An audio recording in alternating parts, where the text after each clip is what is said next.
মান কুনতু মাওলাহু ফাআলিয়ুন মাওলাহু। এই খোঁজ করে আসতেছ আমার সাথে লক্ষাধিক সাহাবায়ে কেরাম আনসার মুহাজিরিন। শুনো শুনো, গভীর মনোযোগ সহকারে শুনো। আমার আলীর প্রতি যাদের অন্তরে বিরূপ ধারণা, যাদের অন্তরে খুব, অন্তর থেকে ফেলে দাও, অন্তর থেকে বিরূপ ধারণা খুব ফেলে দাও।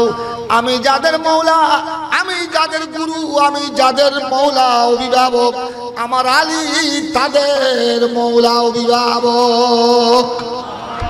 গতি দেখুন, ওমর ফারুক আজম মৌলা আলীর হাত ধরলেন। মৌলা আলীর হাত ধরে, ইয়া রাসূলুল্লাহ, আপনি যে কথা বলেছেন সর্বপ্রথম আমি উমর মেনে নিলাম। আপনিও আমাদের মৌলা, হযরত আলীও আমাদের মৌলা। উচ্চস্বরে বলুন না সুবহানাল্লাহ। ওমর ফারুক আজম যখন এই কথা বললেন, লক্ষাধিক সাহাবায়ে কেরাম আনসার মুহাজিরিন সবাই সমস্বরে দুই হাত তুলে বললেন, ইয়া রাসূলুল্লাহ, আপনি আমাদের মৌলা, গুরু, অভিভাবক। হযরত আলীও আমাদের গুরু, আমাদের অভিভাবক। সুবহানাল্লাহ বলেন না। মৌলা আলীর প্রতি আজ থেকে আমাদের অন্তরে আর কি নাই? হযরত আলীর প্রতি আমাদের অন্তরে আজ থেকে কোনো বিরূপ ধারণা। এইটা হলো আসল উদ্দেশ্য। এশিয়ারা কি করছে? হাদিসের অর্থ দেখেন কোথায়। এইটা বলেছেন আমার নবী হাদিসে পাকের মধ্যে, মান কুনতু মাওলাহু ফাআলিয়ুন মাওলাহু। সহিহ বুখারী, সুনান ইবনে মাজাহ। মান কুনতু মাওলাহু ফাআলিয়ুন ও ফি রাওয়ায়াতিন ফাহাযা আলিয়ুন মাওলাহু। আর হাদিস, মান কুনতু মাওলাহু ফাআলিয়ুন মাওলাহু। এই খোঁজ করে আসতেছ আমার সাথে লক্ষাধিক সাহাবায়ে কেরাম আনসার মুহাজিরিন। শুনো শুনো, গভীর মনোযোগ সহকারে শুনো। আমার আলীর প্রতি যাদের অন্তরে বিরূপ ধারণা, যাদের অন্তরে খুব, অন্তর থেকে ফেলে দাও, অন্তর থেকে বিরূপ ধারণা খুব ফেলে দাও।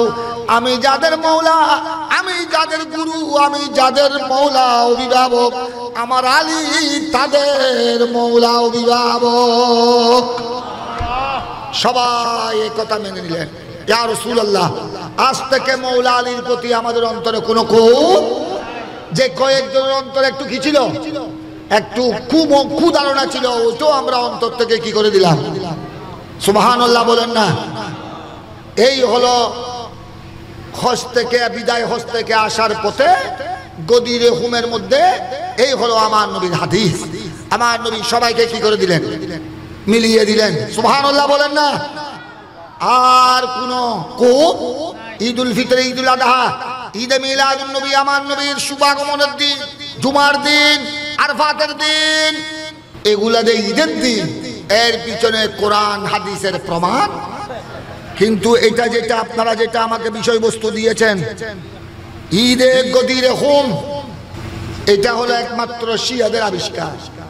এটা কোনো সাহাবায়ে কেরাম, তাবেঈন, তবে তাবেঈন, বুজুর্গানে দিন এই পর্যন্ত শাফিঈ, হানাফি, মালিকি, হাম্বলি, কাদরিয়া, চিশতিয়া, নকশবন্দিয়া, মুজাদ্দিদিয়া কোন বরহক আল্লাহ প্রেমিক, রসুল প্রেমিক এই দিনকে ঈদের দিন পালন করে না। এটা শিয়াদের বানানো, শিয়াদের আবিষ্কার। ইরানের সর্বপ্রথম ঈদে গদিরে হুম, হুম একটা জায়গার নাম। গদির মানে পুকুর, কুয়া, তালাব। আমার প্যারা নবী 10ম হিজরি, আমার নবী যেই সনে, যেই 10ম হিজরিতে বিদায় হজ করেছেন, আল বিদায় হজ, আমার নবী বিদায় হজ করেছেন কোন সন? হিজরি 10ম হিজরি। আমার নবী হজ করে মদিনা শরীফের দিকে আসতেছেন। লক্ষাধিক সাহাবায়ে কেরাম আমার নবীর সাথে ছিলেন। আমার নবী বিদায় হজ করেছেন লক্ষাধিক সাহাবায়ে কেরামকে সাথে নিয়ে। হজ শেষ করলেন, হজ শেষ করে জিলহজের মাস ছিল। আমার নবী হজ শেষ করে আসতেছেন কোন দিকে? মদিনার দিকে। আস্তে আস্তে ওই জায়গায় আসলেন, ওইটার নাম হুম, গদিরে হুম। ওখানে একটা কুয়া আছে, এই জন্য ওই এলাকার নাম হয়ে গেল গদির হুম। ওখানে আসলেন আমার নবী। তখন তো আর বিমান ছিল না, তখন তো আর হেলিকপ্টার ছিল না, 10ম হিজরি, তখন তো আর মাইক্রো কার ছিল না। আমার নবী এবং লক্ষাধিক সাহাবায়ে কেরামের বাহন ছিল চতুষ্পদ জন্তু, উট, গাধা, খচ্চর, ঘোড়া। আর যাদের কাছে আপনার চতুষ্পদ জন্তু ছিল না, তারা পদাতি পায়ে হেঁটে কি করেছেন? হজ করেছেন।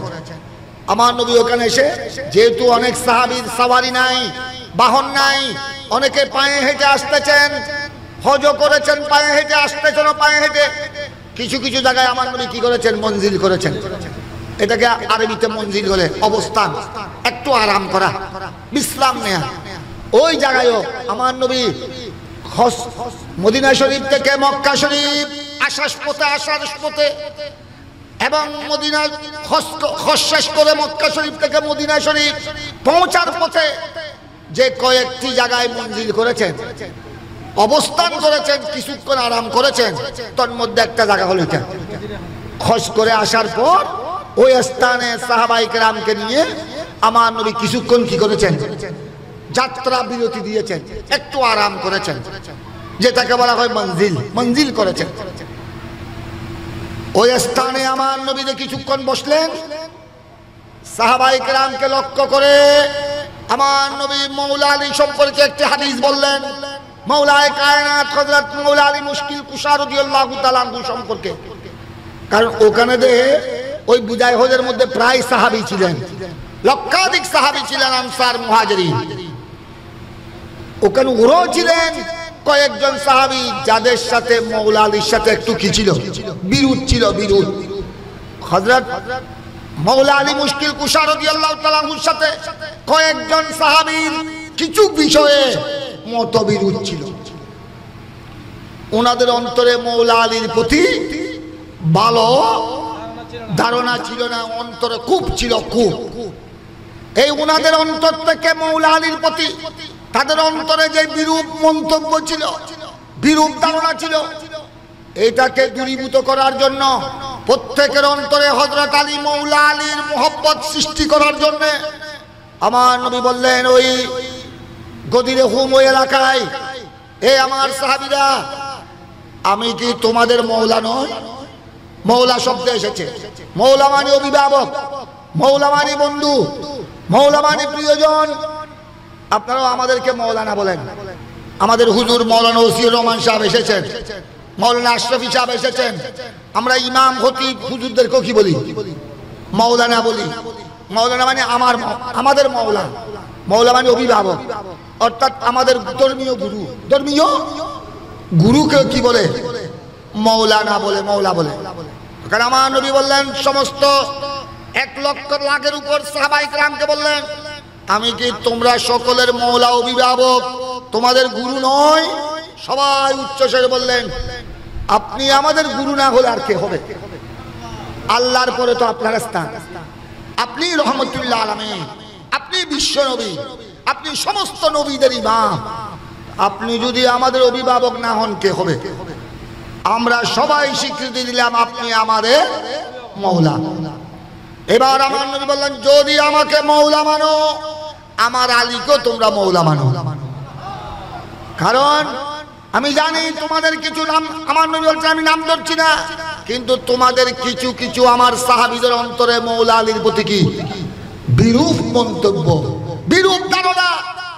আমরা চাই, আমি চাই না তোমরা হজ করে আসতেছো, তোমাদের অন্তরে উনার প্রতি কি থাকবে? খুব থাকবে, বিরূপ ধারণা থাকবে। এটা আমি নবী চাই না। আমাকে যদি মওলা মানো, আমাকে যদি গুরু মানো, আমাকে যদি অভিভাবক মানো, আমার আলীকেও তোমরা কি মানতে হবে? আমার আলী তোমরা জানো, আমার আলী একদিকে আমার সাহাবী, আরেকদিকে আমার মেয়ের জামাই, আমার আদরের কন্যা মা ফাতেমার জামতা। সুতরাং তোমরা আমার আলীর প্রতি বিরূপ ধারণা থাকবে, এটা আমি চাই না।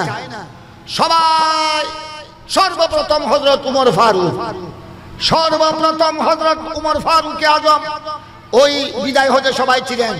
সিদ্দিক আকবরও ছিলেন, ফারুক আজমও ছিলেন, উসমান গনি, মওলা আলীও ছিলেন, লক্ষাধিক সাহাবায়ে কেরাম ছিলেন। সর্বপ্রথম উমর ফারুক আজম দাঁড়িয়ে গেলেন ওই গদিরে খুম।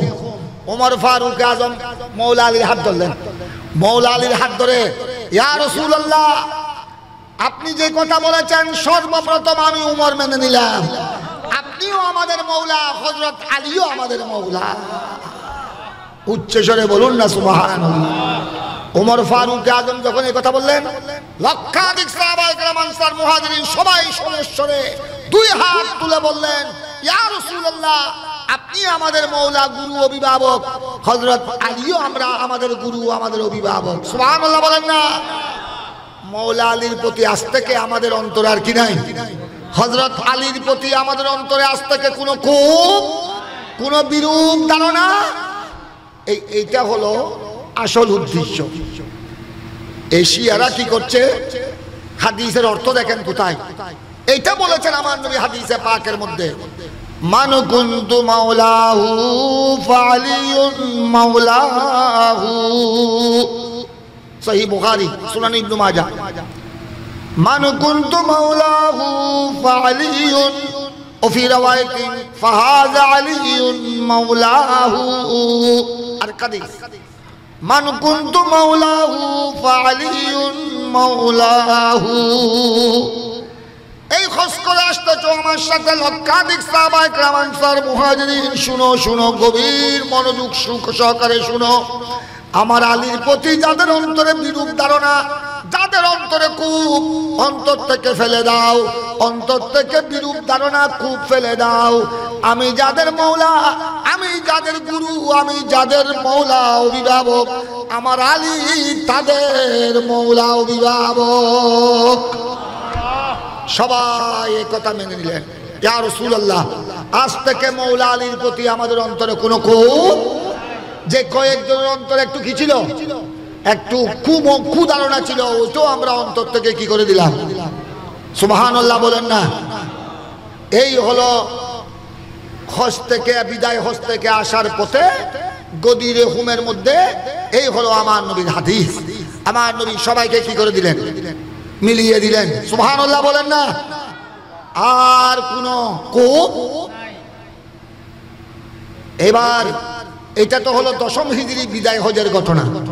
আস্তে আস্তে যখন শিয়া ফেরকা বের হলো, শিয়া রাফেজি যখন আবির্ভাব হলো, শিয়া রাফেজিদের চরিত্র হলো, আপনারাও হুঁশিয়ার থাকবেন। আমাদের চট্টগ্রাম বাংলাদেশের মুসলমান সরল সোজা, আমাদের বাংলাদেশের চট্টগ্রামের মুসলমান নবীর আওলাদের মুহব্বতের কথা শুনলে পাগল হয়ে যায়, ঠিক কি না? মা ফাতেমার কথা শুনলে, হযরত আলীর কথা শুনলে, ইমামে হাসান, ইমামে হুসাইনের কথা শুনলে এখনো পর্যন্ত লক্ষ লক্ষ কোটি কোটি মুসলমানের চোখ দিয়ে পানি বের হয়, ঠিক কি না? নবীর আহলে বাইতকে আমরা সবাই, আমার নবীর আওলাদ, আমার নবীর আহলে বাইত সবাইকে আমরা স্মরণ করি, সম্মান করি।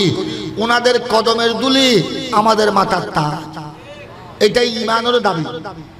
সাথে সাথে ইয়াদ রাখবেন, সাথে সাথে আমরা সুন্নি মুসলমান, সাহাবায়ে কেরামের জামানা থেকে সকলের এই আদর্শ, এই আকীদা, নবীর আওলাদকে মুহাব্বত করতে হবে। আবার আমার নবীর প্রত্যেক সাহাবী, আবু বকর সিদ্দিক থেকে শুরু করে, আবু বকর সিদ্দিক, ওমর ফারুক আজম, উসমান গনি, মৌলা আলী, সাদ খলিফা থেকে শুরু করে আমার নবীর প্রত্যেকটি সাহাবী, এমনকি যারা শুধু আমার নবীকে কপালের চুকে দেখে মহব্বতের সাথে ঈমান এনেছেন, কলমা পড়েছেন, আর কোন নামাজ কলমা পড়ার সুযোগ পায়নি, এদেরকেও আমরা সকল সাহাবায়ে কেরামকে আমরা সম্মান করি, ইজ্জত করি। ওনাদের কদমের দুলিও আমাদের চুকের সুরমা। সুবহানাল্লাহ বলেন না। নবীর আওলাদকে সম্মান করতে হবে, নবীর প্রত্যেকটি আওলাদকে সম্মান করতে হবে। ইমামে হাসান, ইমামে হুসাইন সহ ইমামে হাসান, ইমামে হুসাইনের আওলাদকে সম্মান করতে হবে। আবার আমার নবীর প্রত্যেক সাহাবায়ে কেরামকে কি করতে হবে? উচ্চস্বরে বলুন না, কি করতে হবে? সম্মান করতে হবে। এটা ঈমানদারের উপর ফরজ। ঈমানদারের উপর কি?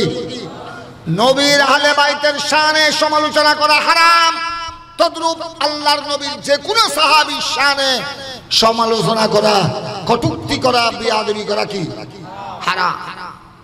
এই তাদেরকে বলা হয় সুন্নি মুসলমান। কিন্তু এই শিয়া রাফেজি, বিশেষ করে এদের প্রধান স্থান হলো ইরান। ওখান থেকে তারা কোটি কোটি রিয়াল ডলার খরচ করে তাদের দালাল ছেড়ে দিয়েছে বিভিন্ন জায়গায়। আমাদের চট্টগ্রামে আগে বেশি ছিল না, চট্টগ্রামে দুই এক জায়গায় ছিল, অক্সিজেনের পার্শ্বের অভাব ছিল, ওদিকে চিটাগাং টাউনে দুই এক জায়গায় ছিল। আল্লাহর মেহেরবানি চট্টগ্রাম এটা আল্লাহর ওলিদের শহর। ঢাকায় ছিল শিয়াদের কিছু তৎপরতা, মুহররম মাস আসলে তাদের তৎপরতা একটু বেড়ে যায়। কিন্তু এখন ইদানিং কয়েক বছর ধরে চট্টগ্রামের মধ্যে বারোলিয়ার জমিনও তাদের ষড়যন্ত্র শুরু হয়ে গেছে। এবার আপনারা দেখেছেন, আমিও দেখেছি ফেসবুকে, ইউটিউবে, এক নারী মাথায় কাপড় নাই, আপনারা অনেকে দেখেছেন, এক নারী এক মহিলা মাথায় কাপড় নাই, উনি বক্তব্য দিচ্ছে, ইউটিউবে এটা ভাইরাল হয়েছে, উনি বক্তব্য দিচ্ছে আর নিচে বসা আছে হুজুর মুজুর, কিছু হুজুরও দেখলাম কিছু মুজুরও দেখলাম। উনি স্পষ্ট ভাষায় বলছে আমরা আবু বকরকে মানি না, হযরতও বলতেছে না, আবু বকর যেন তাদের তালতো ভাই, এভাবে বলতেছে। আপনারা অনেকে শুনেছেন, এই মাত্র গত দুই সপ্তাহ আগের কথা বলছি, এখনো আছে ওটা ইউটিউবের মধ্যে।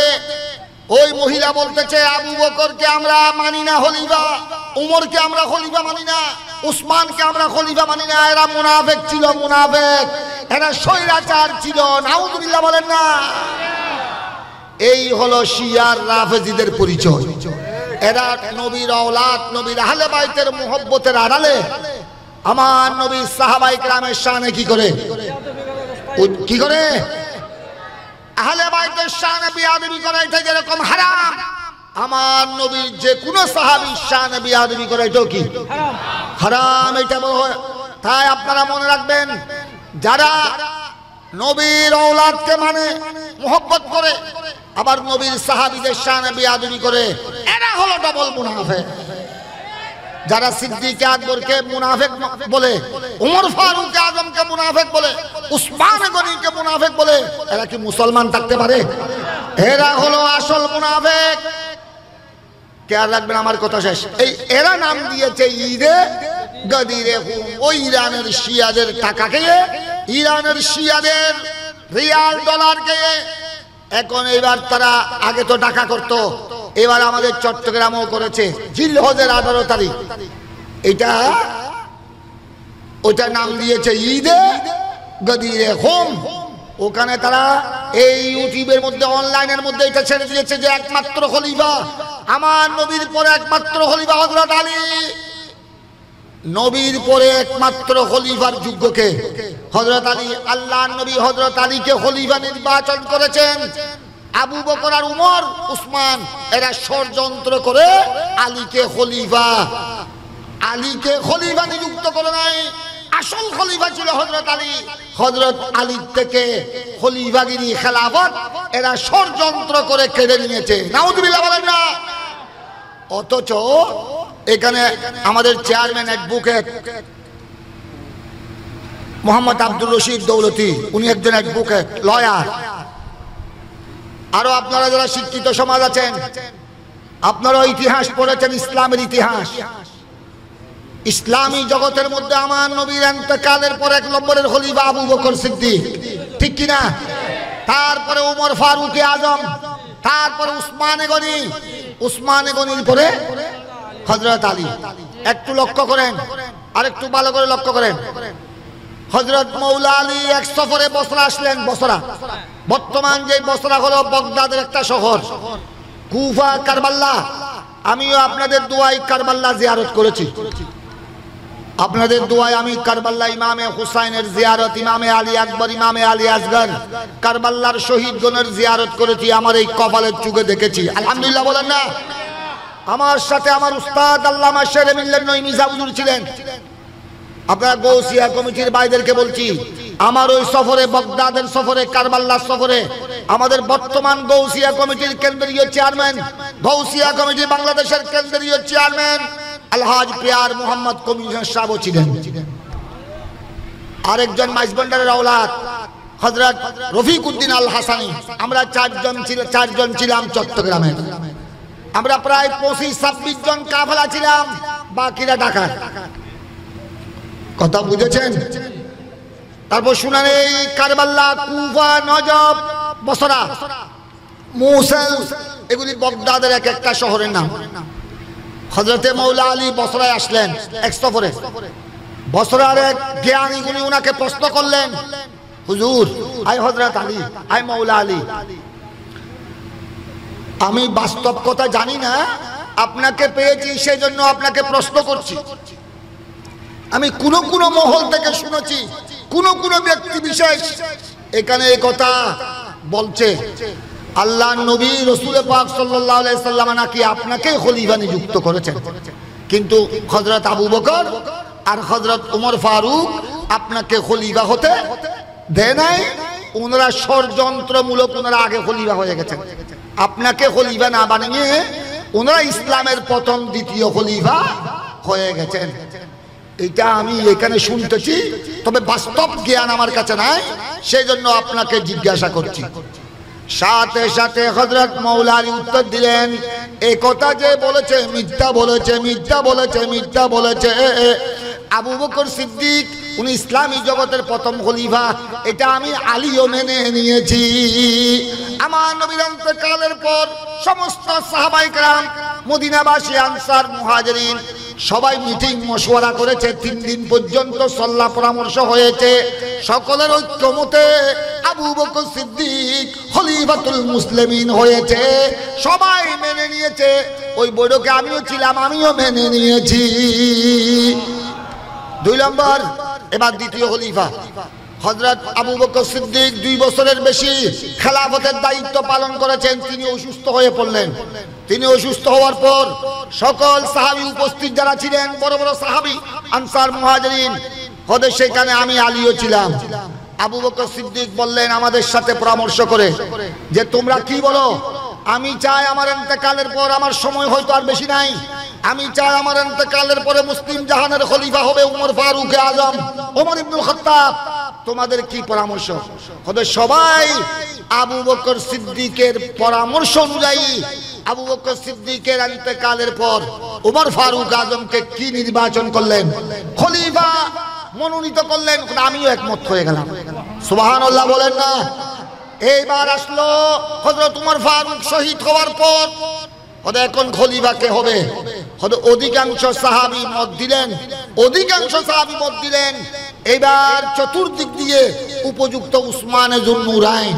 ওদের অধিকাংশ সাহাবী যেটা সমর্থন দিলেন, আমিও সেটা মেনে নিলাম। কি বুঝা গেল?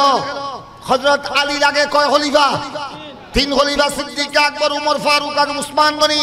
ওনাদের খলিফাতুল মুসলিমিন মৌলা আলী নিজে মেনে নিয়েছেন। শুধু মেনে নিয়েছেন তা নয়, 3 খলিফার হাতে তিনি বায়াত হয়েছেন এবং 3 খলিফার সময়ে তিনি বড় বড় মুকদ্দমায় ফয়সালা দিতেন।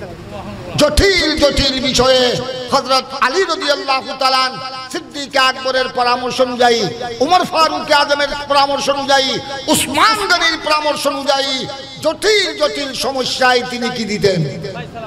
সুবহানাল্লাহ বলেন না? আর বর্তমানে শিয়ারা বলছে যে আল্লাহর নবীর পরে খলিফা হযরত আলী, আবু বকর, উমর এরা খলিফা নয়, এদেরকে খলিফা মানি না, এরা স্বৈরাচার, এরা মুনাফিক। তো যারা আবু বকর সিদ্দিককে মুনাফিক বলবে, উমর ফারুক আজমকে মুনাফিক বলবে, এরা মুসলমান হতে পারে? এই এদের নাম হলো শিয়া রাফেজি। এরা পালন করে ঈদে গদিরে খুম। কথা বুঝেছেন? ঈদে গদিরে খুম, গদিরে খুম নামে ঈদ, এটা বিশ্বের কোন মুসলমান পালন করে না। এটা পালন করে কারা? উচ্চস্বরে বলুন না কারা? তাই এদের বিভ্রান্তি থেকে সজাগ থাকবেন। আমরা সুন্নি মুসলমান, আমরা পেয়ারা নবীর ঔলাদগণকে মানি, নবীর আহলে বাইতকে আমরা সম্মান করি। প্রত্যেক আহলে বাইত, খাতুনে জান্নাত ফাতেমাতুজ জাহরা, মৌলা আলী, ইমাম হাসান, ইমাম হুসাইন, ইমাম হাসান, ইমাম হুসাইনের ঔলাদ, সবাইকে আমরা জানি, মানি, সম্মান করি। সবাইকে সম্মান করা এটা উম্মতের উপর, মুসলমানের উপর ফরজ। তদ্রূপ সমস্ত সাহাবায়ে কেরাম, আমার নবী সাহাবায়ে কেরাম, সিদ্দিক আকবর থেকে উমর ফারুক, সিদ্দিক আকবর, উমর ফারুক, উসমান গনি, মৌলা আলী থেকে শুরু করে লক্ষাধিক সাহাবায়ে কেরাম, সবাইকে আমরা মুহব্বত করি, মানি, জানি, সম্মান করি। সাহাবায়ে কেরামকে সম্মান করা এটাও উম্মতের উপর কি ফরজ। সুতরাং এগুলা হলো শিয়াদের ষড়যন্ত্র, ঈমান আপনাদের আমাদের ঈমান কেড়ে নেওয়ার জন্য। আপনারা সজাগ থাকবেন, হুঁশিয়ার থাকবেন। আমাদের গৌসিয়া কমিটির ভাইদেরকে আমি নির্দেশ দিচ্ছি, আপনারা শুধু তরজুমান নিজে বললে হবে না, আপনাদেরকে আপনাদের উপর অনেক দায়িত্ব। আমার হুজুর গৌসুজ্জামান আল্লামা তৈয়ব শাহ সাহেব কেবলা এই গৌসিয়ার কমিটি প্রতিষ্ঠা করেছেন, মাসিক তরজুমানে আহলে সুন্নাত প্রতিষ্ঠা করেছেন, জশ্নে জুলুস ঈদ মিলাদুন নবী আমাদেরকে উপহার দিয়েছেন। গৌসিয়া কমিটির ভাইদের বিশাল দায়িত্ব, আপনাদেরকে মোবারকবাদ জানাই। আপনারা করোনাকালীন যে খেদমত করেছেন, বিভিন্ন দুর্যোগময় মুহূর্তে আমাদের গৌসিয়া কমিটির বাংলাদেশের ভাইয়েরা যে খেদমত আঞ্জাম দিয়ে যাচ্ছেন, আপনারা সবাই গৌসিয়া কমিটির ভাইদের জন্য দোয়া করবেন, গৌসিয়া কমিটির ভাইদেরকে সহযোগিতা করবেন। আপনারাও গৌসিয়া কমিটির সদস্য হয়ে যাবেন। ওনারা দুর্যোগময় মুহূর্তে করোনাকালীন কি খেদমত করেছেন, গোটা বিশ্বের মধ্যে প্রশংসিত হয়েছে। গৌসিয়া কমিটির ভাইদের খেদমত আল্লাহ যেন কবুল করেন। সাথে সাথে আপনাদেরকে সুন্নিয়তের খেদমতে এগিয়ে আসতে হবে। বর্তমানে ফিতনা অনেক, আগে শুরু ফিতনা ছিল ওয়াহাবি মওদুদি, এখন অনেক ফিতনা, কিয়ামত যত গনিয়ে আসতেছে তত ফিতনা ফসাদ বাড়বে না কমবে? এখন অনেক ফিতনা বাড়ছে, আরো বাড়বে ইনশাআল্লাহ। আপনারা আল্লাহর ওলির দামন হাতে রাখবেন, আউলিয়া ইকরামকে মোহাব্বত করবেন, এ হযরত সিকন খলিফা আল্লাহর ওলিকে মোহাব্বত করবেন, শাহজাহান আউলিয়া আসিন আউলিয়া আল্লামা তৈয়ব শাহ সাহেব কেবলা, গৌসুজ্জামান হযরত তৈয়ব শাহ, সৈয়দ আহমদ শাহ শ্রীকুটি, আল্লামা গাজী শেরে বাঙ্গালা, যারা আমাদের মাশায়েখ হযরত আউলিয়া ইকরাম, এদেরকে মোহাব্বত করবেন, এদের সাথে থাকবেন। আল্লাহর ওলির সাথে থাকলে দুনিয়ার কোন দাজ্জাল ঈমান কেড়ে নিতে, যত বড় ফিতনা আসুক, এমনকি দাজ্জাল যখন আসবে খানা দাজ্জাল, তখনও যারা আল্লাহর ওলির সাথে থাকবে দাজ্জালও এদের ঈমান কেড়ে নিতে পারবে না। সুতরাং আপনারা যারা আমাদের গৌসিয়া কমিটির ভাইরা, আপনারা আমাদের ভাইদের প্রত্যেকের ঘরে ঘরে তরজুমান পাঠিয়ে দিবেন। আপনারা মাসিক তরজুমান পড়বেন, মাসিক তরজুমান নিয়মিত পড়লে আপনাদেরকে শিয়া বলেন, শিয়া, রাফেজি, কাদিয়ানি, খারেজি, ওয়াহাবি, মওদুদি, মরদুদি, কেউ আপনাদেরকে বিভ্রান্ত করতে পারবে না, আপনাদের ঈমানকে ধ্বংস করতে পারবে না। আপনারা নিয়মিত তরজুমান পাঠ করবেন, ছেলেদেরকে দিবেন, বৌজিকে দিবেন। ফিতনার জামানা, হুঁশিয়ার থাকতে হবে। পঞ্জেগানা নামাজ ঠিকভাবে আদায় করবেন। এশিয়ারা 30 পারা কোরআন সাহাবায়ে কেরামের জামানা থেকে এই পর্যন্ত কয় পারা? সবাই বলুন না, কয় পারা? আপনারা আপনাদের মুরব্বীদের থেকে, বাপদাদা, কারো কাছ থেকে, কারো মুখ থেকে কোরআন 40 পারা শুনেছেন? কোরআন কয় পারা? কোন জামানা থেকে? সাহাবায়ে কেরাম বলেন না, আমার নবীর জামানা থেকে, সাহাবায়ে কেরামের জামানা থেকে কোরআন। এই শিয়ারা, এই কমবক্ত শিয়ারা আবিদরা বলতে হবে আল্লাহর কোরআন, কোরআন এটা 30 পারা নয়, এটা 40 পারা। আর 10 পারা গেল কোথায়? ওটা আর 10 পারা আবু বকর সিদ্দিক আর উমর খেয়ে ফেলেছে। আর 10 পারা ওগুলাতে হযরত আলীর বয়ান ছিল, হযরত আলীর সম্মান বয়ান ছিল। এই জন্য আবু বকর আর উমর এই 10 পারাকে বাদ দিয়েছে। দেখেন কত বড় জালেম। এই কথা যারা বলে কোরআন 40 পারা, এরা আলেম না জালেম? দুই হাত তুলে বলেন না আলেম না জালেম? এরা মুসলমান না মুনাফিক? এই এরাই পালন করে ঈদে, এই ঈদে গদিরে হুম, এই জালেমদের বানানো, এটা এদের চরিত্র, এটা সুন্নি মুসলমানের আদর্শ। আমরা আমার নবী যেটা বলেছেন আমরা এইটাই মানব। আমার নবী বলেছেন, আমি যাদের মওলা আমার আলীও তাদের মওলা, আমি যাদের অভিভাবক আমার আলীও তাদের অভিভাবক। আমাকে তোমরা যারা মোহাব্বত করো আমার আলীকে মোহাব্বত করতে হবে। আলীর প্রতি যেন অন্তরে কি না থাকে, কোন হিংসা বিদ্বেষ যেন না থাকে।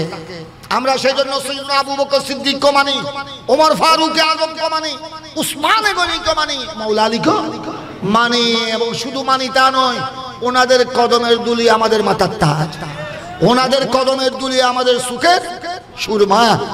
আল্লাহ যেন আমাদেরকে পেয়ারা নবীর আহলে বাইত রাসূল, নবীর আওলাদগণকে যথাযথ সম্মান করার জন্য তৌফিক দান করেন। সাথে সাথে আহলে বাইতের সাথে আমার নবীর প্রত্যেক সাহাবায়ে কেরামকে সম্মান করার আল্লাহ যেন তৌফিক দান করেন। এই যে গতি দেখুন সংক্ষেপে বুঝেছেন, এটা হলো যারা আবু বকর সিদ্দিককে মুনাফিক বলে, ওমর ফারুক আজমকে মুনাফিক বলে, স্বৈরাচার বলে, উসমান গনিকে মুনাফিক বলে, আমিরে মুয়াবিয়াকে মুনাফিক বলে, ওই শিয়া রাফেজি, এদের বানানো ঈদ হলো ঈদে গদিরে হোম। এটা হলো শিয়াদের বানানো, তাদের মুসলমানদেরকে ষড়যন্ত্র করার জন্য, মুসলমানদের অন্তরে আবু বকর সিদ্দিক, উমর ফারুক আজম, উসমান গনির প্রতি হিংসা ঢুকাবার জন্য এদের ষড়যন্ত্র।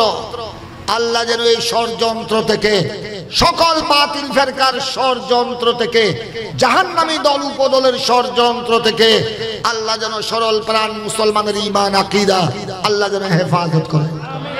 পাঁচগানা নামাজ ঠিকভাবে আদায় করবেন। যারা তরিকতের ভাই যারা আছেন, আওলাদ রাসূলের মুরিদ, তরিকতের সবকগুলি মহব্বতের সাথে আদায় করবেন। ফজরের নামাজের পর, মাগরিবের নামাজের পর 6 রাকাত সালাতুল আওয়াবিন এবং দরুদ শরীফের সবক মহব্বতের সাথে আদায় করবেন। এশারের নামাজের পর 3 জিকির, লা ইলাহা ইল্লাল্লাহ, ইল্লাল্লাহ, আল্লাহু, এই সবকগুলি মহব্বতের সাথে আদায় করবেন। এবং আর যারা অন্যান্য সুন্নি পীরের মুরিদ আছেন, সুন্নি পীরের মুরিদ, সকল সুন্নি পীর, সুন্নি আলেমদেরকে আমরা সম্মান করি। এইটা আমাদের মাশায়েখ হযরতের আদর্শ। সকল সুন্নি মাশায়েখ পীর, আল্লাহর ওলি, যারা সত্যিকার আল্লাহর ওলি, তাদেরকে আমরা কি করি? সম্মান করি। এদেরকে সম্মান করতে হবে। অন্যান্য সুন্নি পীরের মুরিদান যারা আছেন, তারাও আপন আপন পীরের সবক ঠিকভাবে আদায় করবেন। পাঁচগানা নামাজ ঠিকভাবে আদায় করবেন। গৌসিয়া, আপনারা অন্যান্য পীরের মুরিদ হলো, আমাদের সকলের আকীদা কি এক? বলেন না। আমরা সাহাবায়ে কেরামকে মানি, আওলাদ রাসূল আহলে বাইতকে মানি, তাবেঈন, তবে তাবেঈনকে মানি, গাউস কুতুব আবদালকে মানি। সুতরাং আকীদার দিক দিয়ে আমরা সবাই কি এক? সবাই আপনারা এক থাকবেন। গৌসিয়া কমিটিকে আরো শক্তিশালী করবেন। কি জন্য? গৌসিয়া কমিটিকে শক্তিশালী করলে গৌসিয়া কমিটি আরো বিশাল খেদমত আঞ্জাম দিতে পারবে, ঠিক কি না? তাই মানবতার সেবার জন্য, বিভিন্ন দুর্যোগময় মুহূর্তে খেদমত আঞ্জাম দেওয়ার জন্য, সুন্নিয়তের ময়দানকে আলোকিত রাখার জন্য গৌসিয়া কমিটিকে আপনারা সহযোগিতা করবেন। এই মাহফিলে যেভাবে করেছেন, আপনাদের সহযোগিতা না হলে বিশাল মাহফিল, 10 দিন ব্যাপী মাহফিলে শুহাদায়ে কারবালা, আহলে বাইতের স্মরণে, এই বিশাল মাহফিল কোনোদিন সম্ভবপর হতো না। আপনাদেরকে আমি ধন্যবাদ জানাই, মুবারকবাদ জানাই। আল্লাহ তাবারক ওয়া তাআলা এই মাহফিলকে যেন কবুল করেন।